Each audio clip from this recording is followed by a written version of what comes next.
چونکہ پاکی ناپاکی میں ہمارا اتنا دھیان نہیں ہوتا، اس لیے پھر ہمیں نبی علیہ السلام کی زیارت نہیں ہوتی۔ بہت سارے لوگ یہ کویسچن پوچھتے ہیں کہ جی اتنے سالوں سے ہم کوشش کر رہے ہیں کہ ہمیں نبی علیہ السلام کی زیارت نصیب ہو، مگر نہیں ہوتی۔ عام طور پہ جو ہم نے بزرگوں سے سنا ہے اس کی دو وجوہات ہوتی ہے، ایک نگاہ ناپاک ہوتی ہے اور ایک بدن یا کپڑے ناپاک ہوتے ہیں جس کی وجہ سے زیارت سے محروم ہو جاتے ہیں۔ اگر ان دو چیزوں پر محنت کریں تو اللہ تعالیٰ زیارت نصیب جلدی فرما دیں گے۔ نگاہ کا بہت زیادہ پرہیز کریں،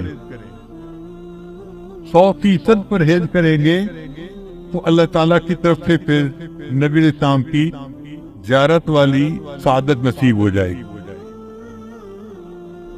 میرے والدین چونکہ شروع سے ہی نیکی کی زندگی گزارنے والے تھے، تو میں نے تذکرۃ الاولیاء کتاب 5ویں کلاس میں پڑھی تھی۔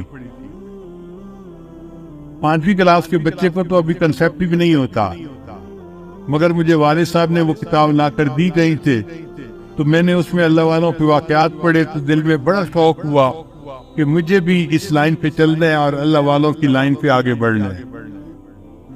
پھر اس میں ایک کتاب میں نے پڑھا کہ نگاہ کا بہت پرہیز کرنا چاہیے، تو چھوٹی عمر میں ابھی میں بالغ نہیں ہوا تھا، اس عمر سے ہی نگاہ کا پرہیز شروع کر دیا۔ بہت بچتا تھا، بہت نگاہ کو بچاتا تھا، اور مجھے اس زمانے میں اپنی والدہ سے ڈانٹ بھی بہت پڑتی تھی۔ ہر دوسرے تیسرے دن کوئی محلے کی آنٹی آتی اور میری والدہ کو کہتی تیرا بیٹا جا رہا تھا، اسے تو ہمیں سلام بھی نہیں کیا، یہ تو ہمیں اپنی خالہ ہی نہیں سمجھتا۔ اور امی مجھے بلا لیتی تھی، بیٹا وہ تو نے اپنی خالہ کو سلام کیوں نہیں کیا، یہ تو میری کلاس فیلو تھی، یہ تو میری سہیلی تھی، ہم بچپن کی دوست ہیں، تم سلام تو کرتے۔ اور مجھے پتہ بھی نہیں ہوتا تھا کہ یہ آنٹی کہاں گزری تھی اور کہاں اس کو سلام کرنا تھا۔ تو میں آگے سے ایک بار کہتا تھا، امی آنٹی سے یہ پوچھو کیا میں نے اس کی طرف دیکھا تھا؟ تو جب امی پوچھتی تو پھر وہ آنٹی کہتی ہاں یہ تو یوں کر کے چلتا ہے، سر اس کا نیچے لگا ہوتا ہے، زمین کے علاوہ تو کچھ دیکھ نہیں رہا ہوتا، اس نے کہا اس پر۔ میں نے کہا امی مجھے یہ بھی نہیں پتا میرے پاس سے مرد گزرا ہے یا عورت گزری ہے، میں کس کو سلام کرتا؟ تب جا کے میری جان چھوٹتی تھی۔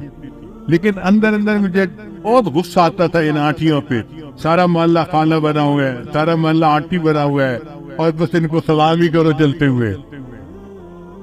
لیکن نگاہ کی اتنی حفاظت کا بہت فائدہ ہوا۔ مجھے آتے جاتے جوتوں کی آواز سے پتہ چلتا تھا کہ قریب سے کون گزر رہا ہے۔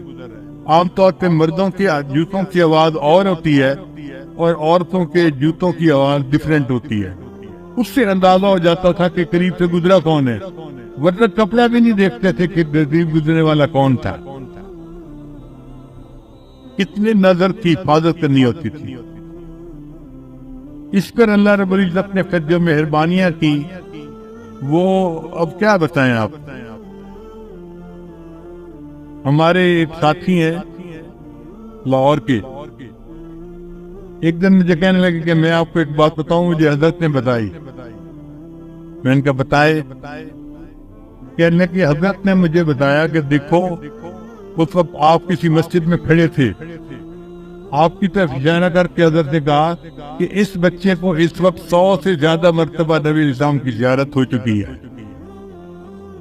میں سن کے حیران ہو گیا، اور حیرت مجھے اس کی تھی کہ پتہ اس کو کیسے چلا۔ اس نے کہا جی کہ مجھے حضرت نے یہ بات بتائی تھی، شیخ نے یہ بات بتائی۔ تو نگاہ کی حفاظت کا پھر یہ فائدہ ہوا کہ اللہ تعالیٰ نے 30 سال کی عمر سے پہلے 100 سے زیادہ مرتبہ نبی السلام کی زیارت نصیب فرمائی۔